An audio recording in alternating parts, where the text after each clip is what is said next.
Guys, welcome back. This is episode 3 of the Lawn Chair Sports Show. Andy, pumped to be here, buddy. Hey, no place I'd rather be. No place. Where would you rather be than right here, right now? Can't think anywhere, Yeah. for being honest. Hey, let's get the show right off. Let's kick it off. We're going to go over some week 2 NFL previews. We're going to do a quick synopsis of Monday night. That was a great game. Do some hot button items going on in the world, in the sports world, hit all those. And then we're going to, of course, finish off with some life advice. Andy, get us going. What about Monday night game? Monday night was a game with a ton of takeaways. Really was a tale of two quarterbacks, okay? The first half, things started all right for Caleb Williams, the Chicago Bears. I thought I was going to come on here and have to take back some of the things I said in the first pod, but no, won't be doing any of that because it was a tale of two halves as well, okay? We saw the Bears go to the locker room with the lead. J.J. McCarthy did not look good. He looked like he was playing his first career game, looked unprepared, but then something happened in the second half, okay? The Bears came out there, went 3 and out. You looked to the Bears sideline, and you saw Caleb Williams looking like a sad puppy. He didn't know where his friends were, standing all alone, feeling sorry for himself. Then you looked to the Vikings sideline. You saw J.J. McCarthy. He was getting the boys fired up. He's talking to Justin Jefferson. He's saying, let's do this. He's in the huddle. He's talking to Aaron Jones. He's saying, hey, anywhere you'd rather be? Channeling his college head coach, Jim Harbaugh. He's out there making guys miss, stiff-arming guys, running people over, throwing 90-yard bombs down the field, leading 3 straight touchdown drives, and the comeback win. This kid's got that it factor. Minnesota Vikings, they got themselves a quarterback. They do. I think they found themselves their franchise quarterback, obviously a lot better than Sam Darnold, not even close. I think what you saw with J.J. McCarthy was something you can't teach in young quarterbacks, and that's grit. You know, we talk about grit all the time, and J.J. McCarthy has it. He must have learned it from Jim Harbaugh. J.J. McCarthy, official football guy. We love to see that. Now, I want to circle back. You know, we got a lot of flack over the week on comments on YouTube, TikTok, and Instagram about our take on Caleb Williams. But who's laughing now? Caleb Williams, worst first game of the year for any quarterback. He looked like an absolute joke out there. The guy can't hit an open man 30 yards open. He looked like he was completely unprepared to even play in an NFL game, wearing a gray undershirt under his clothes that didn't even fit. I mean, the guy literally looked like he didn't care. Painted fingernails. Team clearly doesn't like him. As we said, terrible press conference too. The guy is just not an all-around quarterback. He's not good at football. He's not good at leading a team. He's just, I guess you would call him probably the worst quarterback in the NFL. Bigger bust than Jamarcus Russell. Don't say we didn't warn you. We warned you. Our facts came to true. All right, so let's head into a Week 2 preview. Andy, do we have any sponsors for the Week 2 preview? Well, this Week 2 action is presented by Surfside. Before we get into it, how many Surfsides do you think you're going to drink this weekend? I think Week 2 we're looking at, if we're going per day, I'd go 15 per day. Okay. That makes a total of about 36. Right, and I think I have an idea why. Is Tell that me more. because, and this is just a wild guess, is that because not stateside, is that because Surfside is the only hard iced tea brewed with real stateside vodka and containing caffeine to keep you locked in for every snap this week of NFL action? Is that why? I think the majority of the reason is the caffeine. Yes, I love the caffeine. Love that. All right, so other than Surfsides, what's on the menu here for Week 2? All right, so obviously Thursday night game tonight, we have the Washington Commanders versus the Green Bay Packers. This will be probably a battle that will go down later in the season as one of the bigger games of the year. Who do you have? I got the Packers in this one. I think this is going to be a hell of a matchup. We've seen so many just completely useless Thursday night games over the years. Sometimes we'll get meaningless divisional matchups. The league will throw Titans-Jaguars at us on a Thursday night. No, I'm not spending my time watching that. My life is passing me by. I'm not watching Titans-Jags. This game's worth watching, okay? You got a family member or a friend. It's their birthday party. Worth missing to watch this one. This is 2 contenders. Going to be a hell of a game. Give me Green Bay. Okay, Green Bay. What score do you have? Give me 24-21. Okay, 24-21 Green Bay. I think it's a safe pick. I think you're going to see Jaden Daniels go out there and show that he possibly is one of the greatest quarterbacks in the league, but don't sleep on the Green Bay Packers. We're sticking with last week's call. We think the Packers are probably going to go all the way this year. I think they're my new Super Bowl favorite. I think Packers 31, Commanders 14, and they had kind of established themselves as the number one team in football. I would like to see if Micah Parsons gets a couple more snaps today too. Love it. Moving into the weekend slate, we got Cleveland versus Baltimore at 1 o'clock in Baltimore. Who do you have?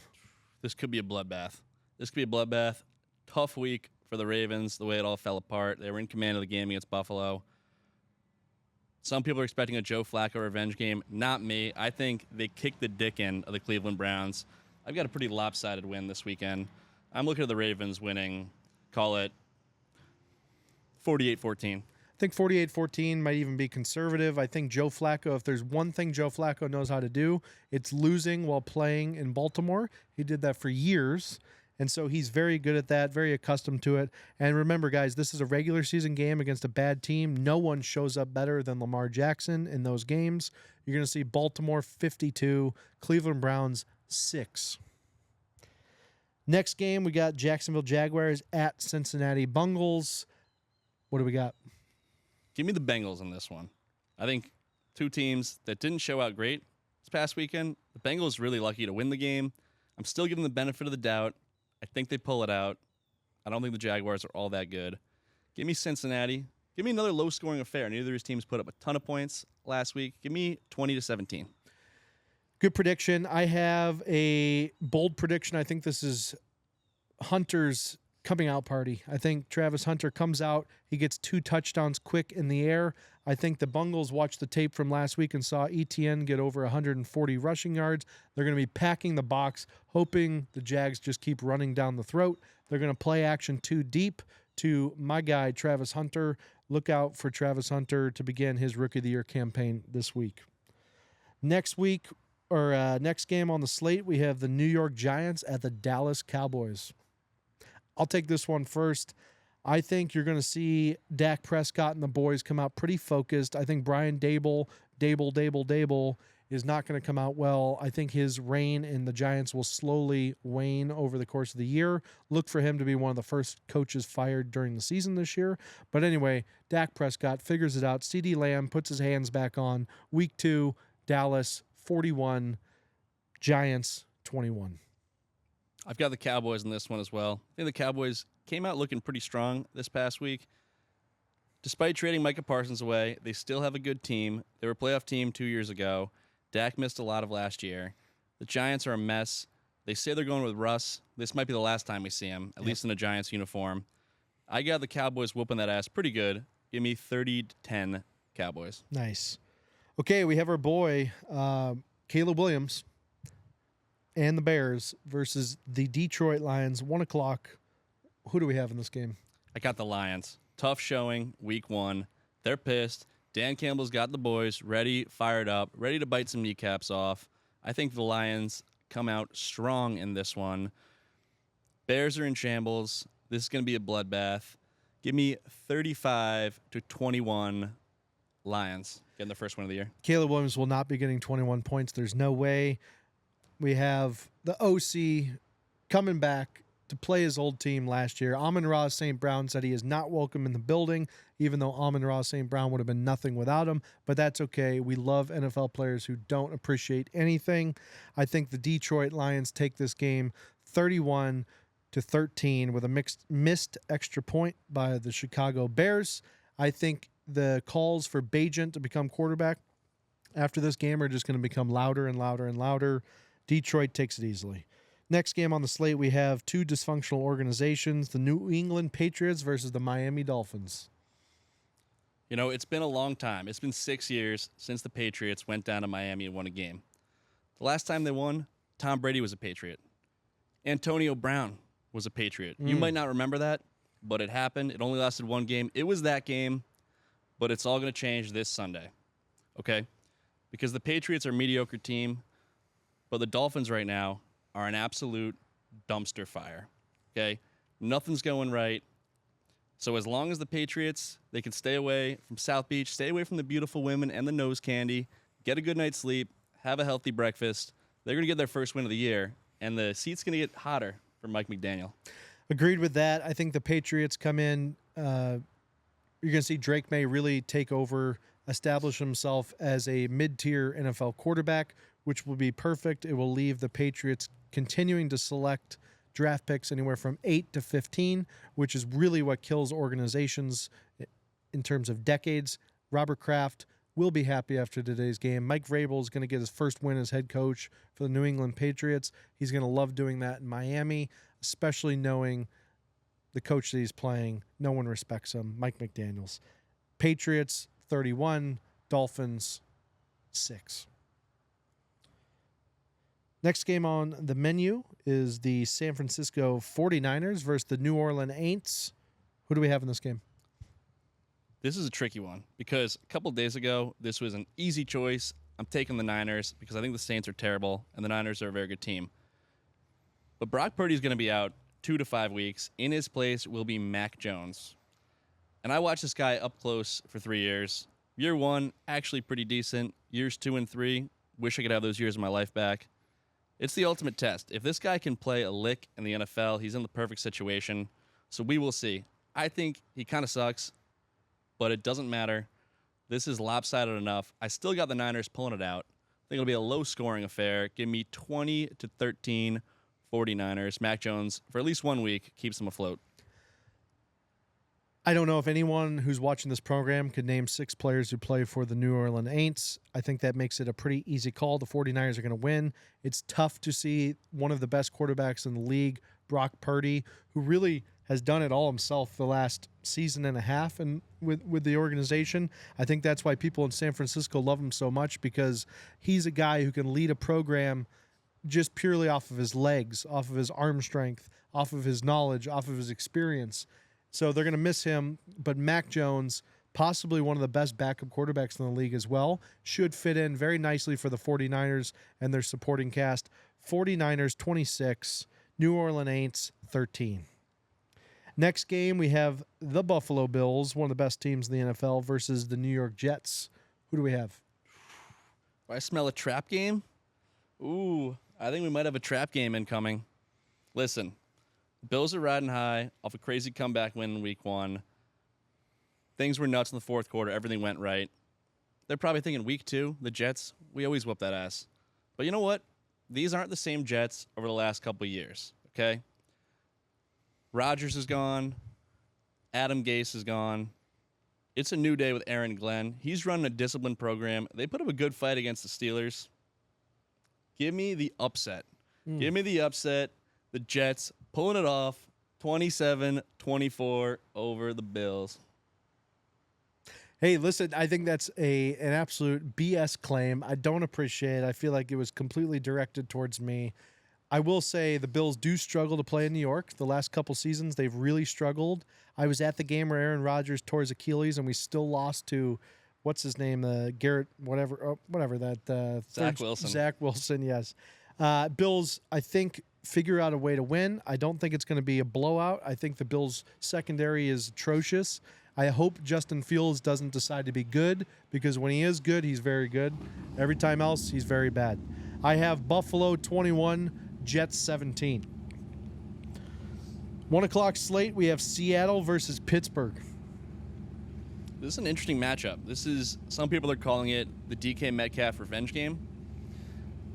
I think it's pretty evenly matched up game. Give me the Steelers. I like what I saw week 1. Give me a close one. Give me 27-24 Pittsburgh. That's great, Andy. I'm sure everyone could hear that take. Neighbor definitely just took off the bike out the garage, so that was unfortunate. He did timing not like for the Andy. Jets-Bills take. I think that's why. He did not like He's trying the to Jets silence Bills me. take.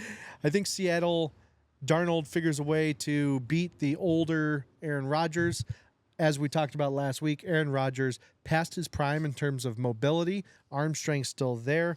I think Aaron Rodgers has a down game. Steelers have a down game. Mike Tomlin is trying to figure out what disease the patient has, just like he did in his show that he starred in for years. I think DK Metcalf and the Seattle Seahawks. Oh, wait. DK Metcalf's on the Steelers. I changed my mind. I never bet against DK Metcalf. Steelers 44, Seahawks 21. Aaron Rodgers, massive game. You're going to see him MVP.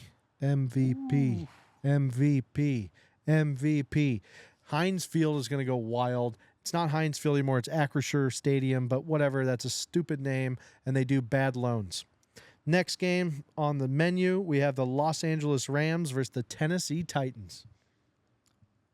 Give me the Rams in this one. It was a tough week for Cam Ward and the Titans last week.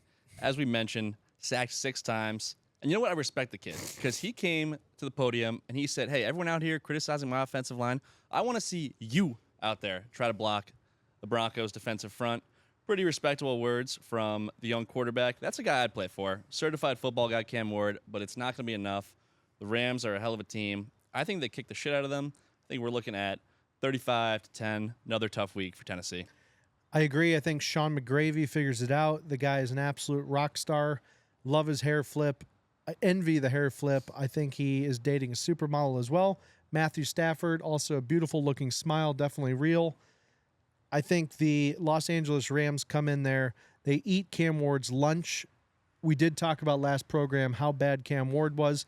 A lot of Cam Ward defenders out there in the comments. Pretty crazy considering he's the least talked about number 1 pick in NFL history. Also the most boring number 1 pick in NFL history. To be honest, his footwork looked terrible. I don't want to hear about the rush. Find your hot receiver. Cam Ward clearly had never had to find his hot receiver in the college football. And also, how many teams does a guy have to play on in college for you to know he's bad? I mean, he's switched teams about every single year. Cam Ward, bust. Los Angeles Rams, 48. Tennessee Titans, 0. 0 points. 0 points. Cam Ward sucks. Next game, we have the Carolina Panthers versus the Arizona Cardinals. This is going to be a tough watch. If anyone out there decides to watch this game, kudos to you. Give me the Cardinals in this one. I think they're the better team. Kyler Murray looked okay. Not much else to say. Going to be a tough one. Give me the Cardinals winning 20-17. I think it was smart what Roger Goodell did for this game to try to get more viewership. Instead of doing a coin flip this week, they're going to have Bryce Young and Kyler Murray stand back-to-back. Whoever's taller will get the ball first. So I think that'll be interesting to see which one of them is shorter because it's the battle. If you put them together, they equal one Joe Flacco this week. So it should be interesting to see that before the kickoff. But I actually have a little upset, if you even want to call it an upset. I have Bryce Young figuring it out, and Xavier Leggett gets 4 touchdowns this week and figures it out. Best accent in the league. I think Carolina, 31. Arizona, 27. Another 4 o'clock game. We have Denver versus Danny Dimes and the Indianapolis Colts. You know, things look pretty good for Danny Dimes last week. By all accounts, he is back, but he's run up against a tough Denver defense. Bo Nix looking good in year 2. I'm taking Denver in this one. Give me Denver 24, Indianapolis 20. Indy at home, tough place to play. Hopefully the roof's down again. Love to see that in Indy when the sun's shining on the field. No one looks better than Danny Dimes in the white pants. I'm going Danny Dimes 44, Denver 38. A lot of high-scoring games this week too. Absolutely high-scoring games. So if you're going to bet something, bet the over on any game this week. That's what I'm feeling. Possibly game of the week, we have Philadelphia Eagles versus the Kansas City Chiefs in a Super Bowl rematch. This is going to be a hell of a game. So much anticipation. Super Bowl rematch. A lot of ways to go. I'm going with the Chiefs in this one because I think this game means a lot to Kansas City. I don't see them starting 0-2. The last time they haven't won a game since the Eagles absolutely whooped them in the Super Bowl. Not that the Eagles don't care about this game, but this game means a lot to Kansas City. They don't want to start in a hole. They don't want the Eagles to absolutely own them. They need this win. If the Eagles lose, they'll say, oh, I mean, we wanted to win, but whatever. We won the big one in February, so we don't care that much. The Chiefs, this game is their Super Bowl, at least right now. Give me Kansas City. It's going to be a close one. Give me a shootout, though. Give me 35-31. I don't know if you heard, but Dylan Raiola is going to be in attendance of the game. So I think Patty Mahomes is going to be pretty pumped up to see him Super there. fans in the building. Because Patty Mahomes obviously has copied Dylan Raiola's style since he was a kid. The photo evidence proves that Dylan Raiola had that haircut first, which is pretty cool. I think this one, though, you're going to look at a game-changing character guy, Jalen Carter, get the admiration that he deserves. Absolute going to be a force up the middle, forcing Patty Mahomes to do his weird thing where he runs and looks like he's going really fast, but he's only gone 5 yards. Hopefully he goes out of bounds this week because the Eagles' secondary will not be not hitting him 1 yard away from the sidelines. I have Eagles 13, Chiefs 10. Low-scoring defensive game. Sunday night slate, we have the Atlanta Falcons at the Minnesota Vikings.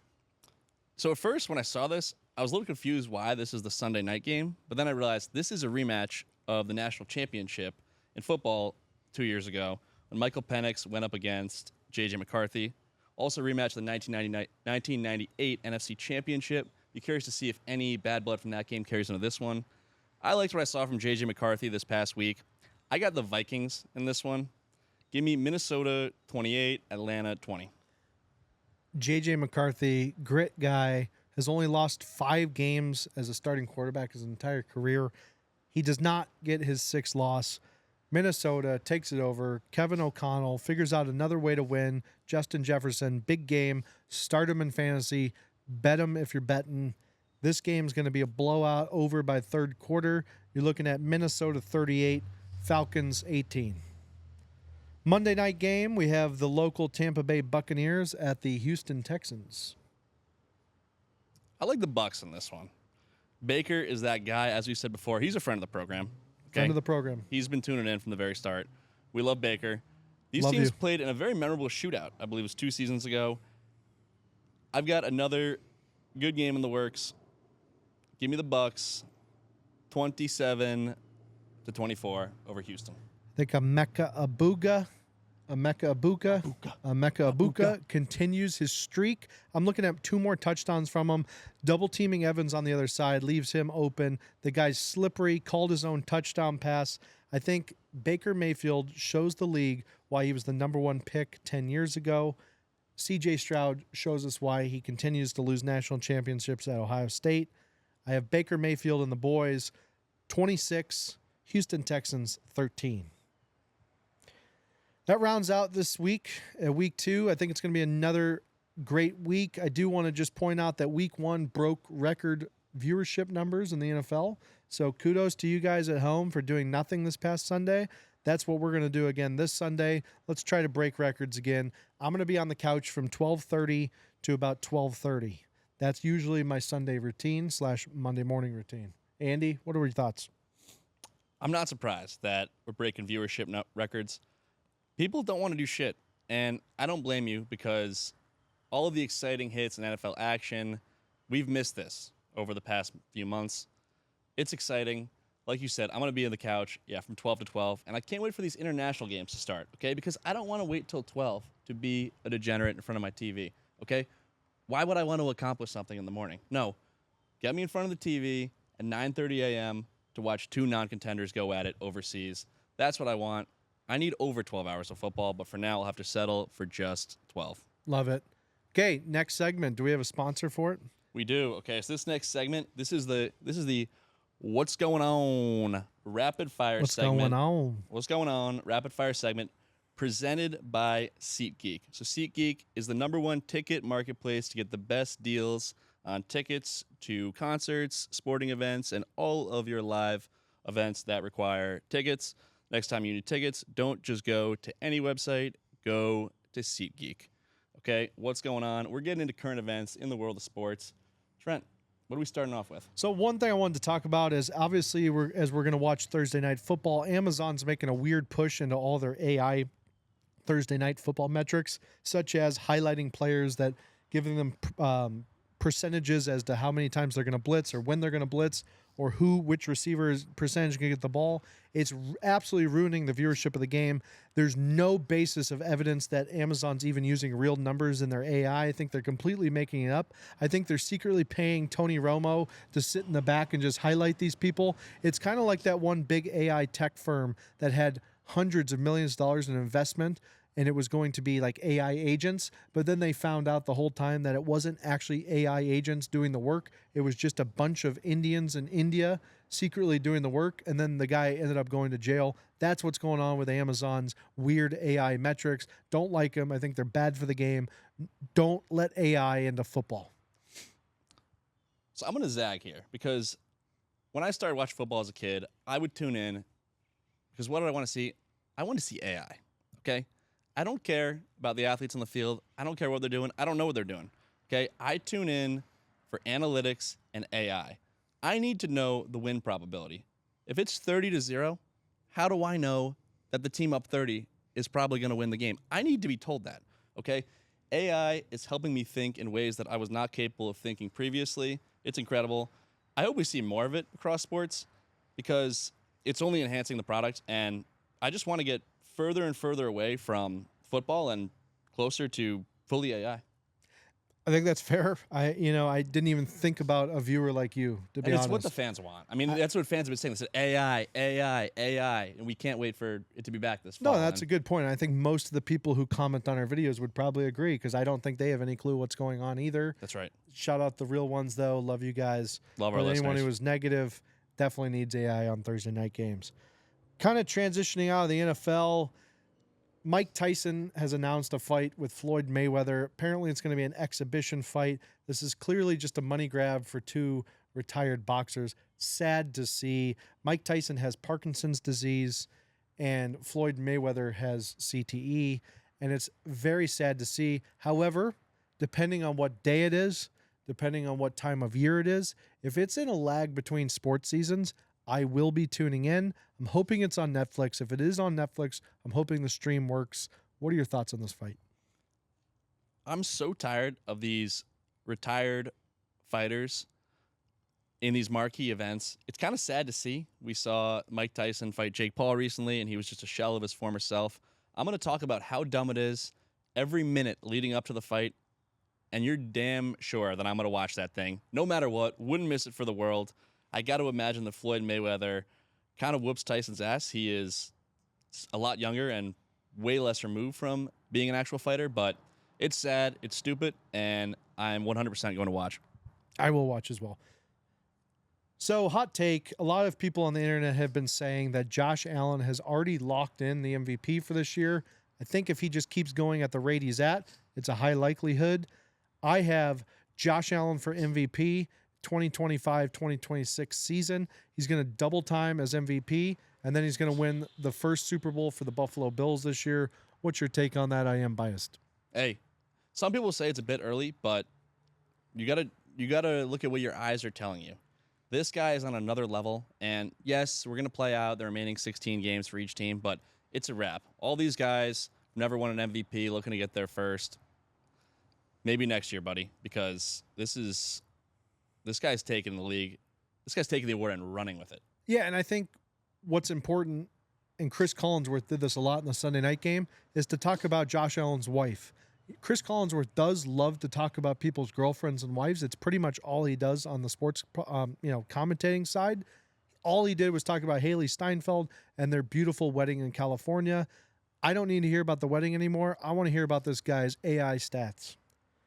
Next up on the slate, we have a crazy story that we haven't talked about yet that I do want to bring into the pod because I'm sure a lot of listeners will tune in, is President Trump announcing a White House UFC match on the front lawn. I haven't seen anything like this since Teddy Roosevelt used to throw fights on his own. Fun fact, Teddy Roosevelt used to have boxers literally come over to the White House and he would box them until he got punched so hard by one of his past colonels in the army that it literally lost part of his eyesight. So you're looking at possibly the president of Ireland competing in this event. Oh, okay. Conor McGregor. Yep. Conor McGregor officially on the ticket for Ireland, and I think he's going to bring them back to right where they need to be. at the top, at the top, at the freaking top, man. I think it's good for UFC. I think it's going to be one of the biggest sporting events in history. I will pay whatever it costs to watch that as well. And I'm not even that big into UFC. So me and Andy are pretty much the perfect clientele for all these weird fights because they are intriguing. We don't really know too much about them, but we do get bored at night and have nothing to do. Good way to drink some Surfsides with the buddies. Absolutely. And I love this. Like a lot of people, you hear them say, listen, I don't want politics mixed with sports. No, I want them mixed as much as possible. I'm hoping that within 15 years, they can just merge into one singular entity. I love the idea of sporting events and new venues.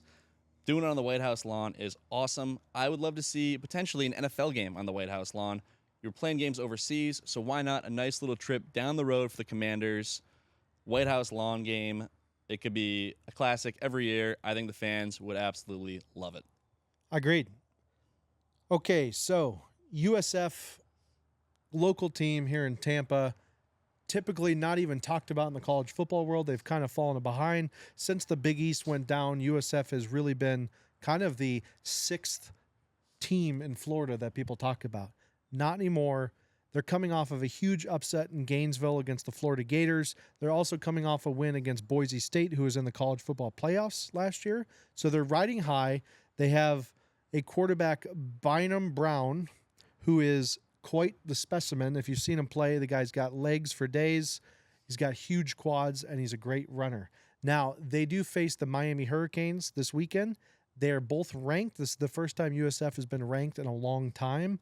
I think you're going to see the USF Bulls, go Bulls, possibly upset the Miami Hurricanes. If I were to guess on the score, I would go USF Bulls 24, Miami Hurricanes 18. The USF Bulls are going to be dancing like they've never been dancing before. And if they do pull it off, put them number one. Put them number one in the rankings. I love how we have this 12-team playoff now. In years past, a smaller program like that would never be considered for the playoff, but now it's a possibility. Indiana was in the playoff last year. USF deserves its fair shot. So far, they're beating everyone on the schedule. They're beating some big-name programs. They deserve a lot of credit. Shout out USF. Another interesting story, just touching off this USF, was Jim Leavitt, who was the coach for USF back when Matt Grothe was the quarterback, just got rearrested again for a DUI, and he's going to be spending some time behind bars. I think he's a football guy. I think he probably just had too many Surfsides. Gentlemen, the reason I bring this up is if you've enjoyed 10 or more Surfsides, you got to get an Uber. And that's why the next hot take is sponsored by Uber. Uber Eats, Uber Personal Care, Uber Backyard Lawn Trimming. Uber now does everything. And Uber is right on your phone. And if it's on your phone, that means it listens to you. It listens to you. Uber. Take it. Okay, guys, next one we're going to talk about here is, do we really need to hear or read one more article about what professional athletes spend on body maintenance? I think we do, okay? And this is the kind of thing where a lot of people think we tune in, we want to just see the athletes run, jump high, run into each other, make these dynamic plays. No, I need to know what they're doing in the offseason, but more specifically, I need to know what it's costing them. Okay, because we live in an environment, I don't know for sure that everyone's working hard, but at least I know that they're spending a lot of money on it. Okay, and to me, it's impressive. I mean, when you look at the proportion of their paycheck that they're spending on fitness, it's almost proportional to that of an average person with a gym membership. So right. I'm just blown away with the money that these guys put into their bodies. You'd almost think it's something that they have to do for their job, and I find it interesting. I'd like if at least 25% of the broadcast was dedicated to that going forward.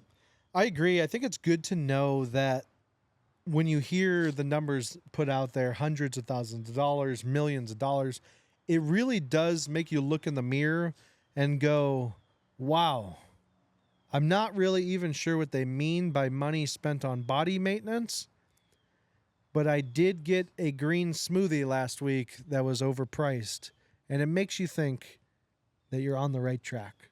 And so what I've dedicated myself to is overspending on foods that aren't actually healthy, that are processed as well, but have healthier looking labels. Because healthier looking labels not only does it not actually help your health, it makes you feel better. And if you feel good, you play good. And if you play good, you get paid. And if you get paid, you can buy more of that food. So it's really a cycle. I would like to know what Vernon Hargraves spends on his personal care. I'd like to know what Charlie Strong spends on his personal care. I'd like to know what Mike Leach would have spent on his personal care when he was alive. And I'd also like to know what Bill Belichick is spending on his girlfriend. All right, next one we have Josh Giddey getting an extension in Chicago. That's right. 4 years, $100 million extension. It was debated, was he worth the money? Was he not? His over-under for points per game next season is set at 16.5. Trent, are you going over or under? For 16.5 with Josh Giddey, I think it's pretty clear. I think you have to go under there. I think you have to go under. I would say probably more in the 13, 14, 15 range for him if I were to make a bet. What are your thoughts? I mean, I'm with you on that. I think he's a nice player, but if we're going on track record, he's in the high 10s, low teens. That's his area. People are saying, hey, can he get up to 18 or even higher this season? Personally, I don't see it. I think a lot of Bulls fans would be happy if he was in that 13, 14 range. Yeah, I think he just sticks right in his sweet spot. I think he just sticks right there. He just sticks it right there. And then next thing, we got Malik Neighbors for the New York Giants coming out apologizing. He did. He had a kind of emotional on the sidelines, a little bit of a blow up directed at Brian Daboll last weekend. Frustrating game for the G-men. They lost 21-6, and kind of taking some accountability, saying, "Look, it's no big deal. I need to control my emotions. I need to be more aware of the way I react to things, how it looks on the sideline." I was pretty impressed from the second-year receiver.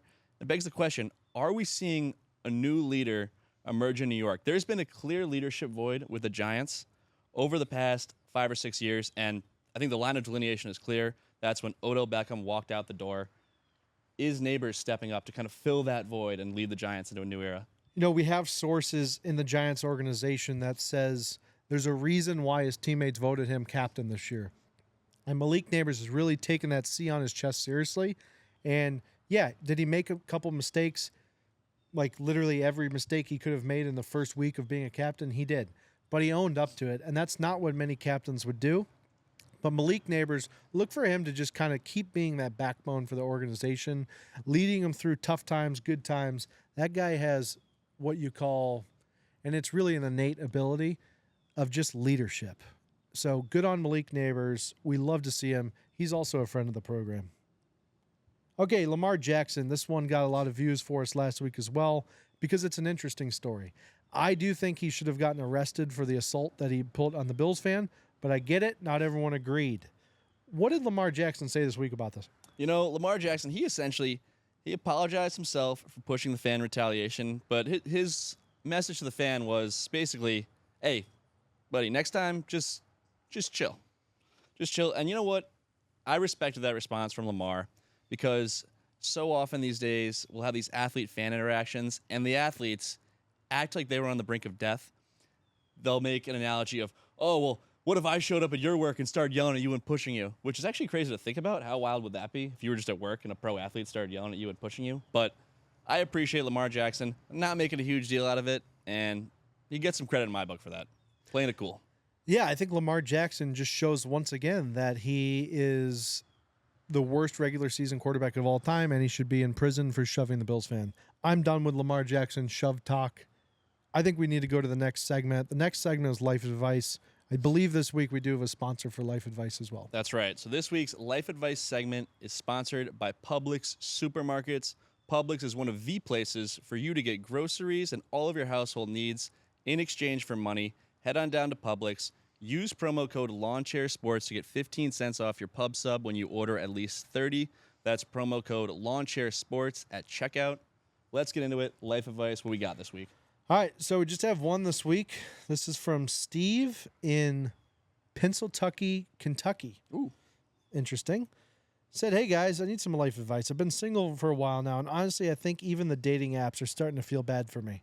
Every time I swipe right, and instead of no matches, my phone just buzzes, like maybe focus on your career, champ. Last week, I actually worked up the courage to talk to a girl at the bar. She smiled. I panicked, and my big opener was so big water girl. Then she left before her drink arrived. At this point, should I just keep grinding on the apps?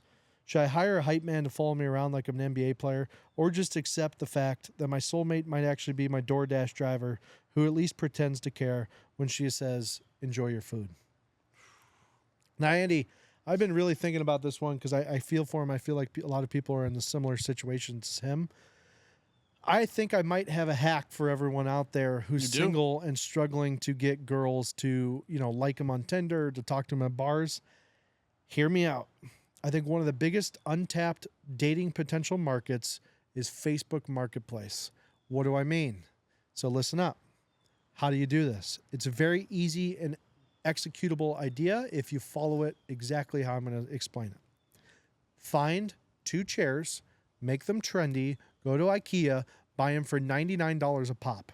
That's $200 investment. But when you get home, assemble them, because there's nothing a hot girl wants to do less than assemble IKEA furniture by themselves. They've never done this. They've always had things done for them. You're doing step 1. Now that's going to be hard, and it's a little upfront investment. What do you do after? Chairs looking good, cushions are on, they're ready to be photographed. You take them outside, you do a couple nice angles, you put them on Facebook Marketplace.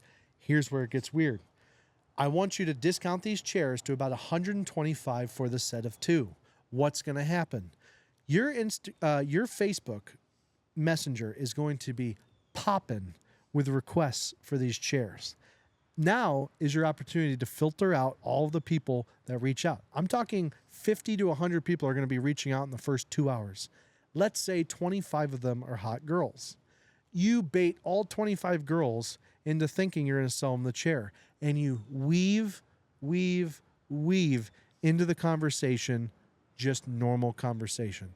I think statistically speaking, if you can just achieve a 5% success rate at this, you're looking at least 3 to 10 extra dates a month where potentially you're going to find your wife. And for what? If you do the math, if you actually sell them for $125, you're looking at a $75 investment.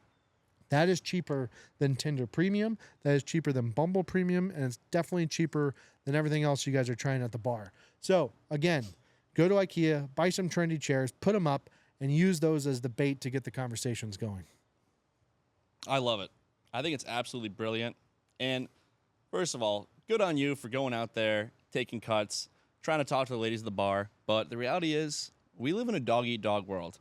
And in these tough times, you got to go above and beyond. That's why I think Facebook Marketplace is the perfect outside-the-box idea. Not only are you connecting and meeting all of these beautiful women, you're learning life skills in the process. Maybe you're not too handy. You're learning to put together furniture. You don't know a ton about photography. You're learning to take photographs nice enough to post online on Facebook Marketplace. You're learning to become a salesman, okay? So meeting women, learning life skills, as opposed to what? Giving your money to Tinder, Hinge, and just having your card auto-charge month after month. No, this is the new way to do it. Yeah, the ROI will be there. Anyway, we wish you the best of luck. It's not a situation that we envy, and go get them, killer.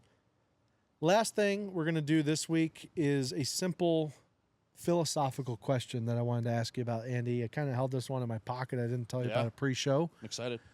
I want you to really think about it before you answer and not just give me a knee-jerk reaction, okay?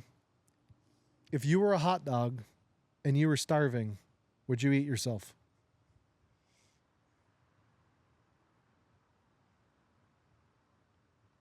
Am I allowed to ask follow-up questions? Yes. Well, I guess I'm starving, so I was going to ask, can I eat anything else? But the implication is that... Implication is there's nothing else to eat. I believe I would, and here's why. We hear stories of people who are stuck in dire situations. There's the guy, I wish I could remember his name right now, but the guy who got... Basically, he went hiking in the Grand Canyon, got lodged up against the wall. Oh, that was James Franco. Bro, yep. Yes, that's right. That's right. James Franco. And shout out to him. Made it out alive. Heroically. But essentially, things were looking dire. He was drinking his own piss. Okay? He had to cut his own freaking arm off. So if you would cut your own arm off, I would eat my own arm if that were an option. So Well, it is, and it's also a hot dog. and it's a hot dog. So like if I ate my own arm, I don't even know. I don't even know how I'd go about that. I can't imagine it would taste good. It's raw meat, so it's probably a good chance of getting sick. If it's a hot dog, that's food, so I wouldn't be as worried. Yes, I would eat a portion myself if it meant staying alive. Yeah, I think the big dilemma for me here is not whether or not I would eat myself if I was a hot dog, because of course I would. It's how much of myself do I eat to the point where there's nothing left. I think that's a question that's going to haunt me tonight. But anyway, guys, in the comments, I'd like for you to comment, kind of give us a rundown. If you were a hot dog, would you eat yourself? That's the question of the day. Put it down in the comments. What are you doing? All right, thanks, guys. Hey, Andy, I'm excited for week 2 of the NFL, man. Cannot wait. Gonna be exciting. Let's keep the show going. Guys, if you don't mind, thanks for joining us this long. Please like and subscribe. If you're on Spotify listening to us just audio, click that little plus button. We'd love to hear that, even though we don't hear anything. We'd love to see that. Guys, we're trying to build this brick by brick, one listen at a time. The comments on TikTok are getting absolutely wild. I don't know if it was I think it was a comment on YouTube last week. Apparently we had run into the guy at the bar. That's a good point. He left an absolutely wild comment. If anyone wants to go and try to find that comment we're talking about, it's actually wild, and we're not really sure exactly who that guy was, but he sounds like a real G. I hope we see him out again. We're very sorry that our friend tried to start something with you. That's not our style. If you see me and Andy out, give us a shout. We'll buy you a drink. We'd love to hear it. Thanks, guys. Episode 3, we're out.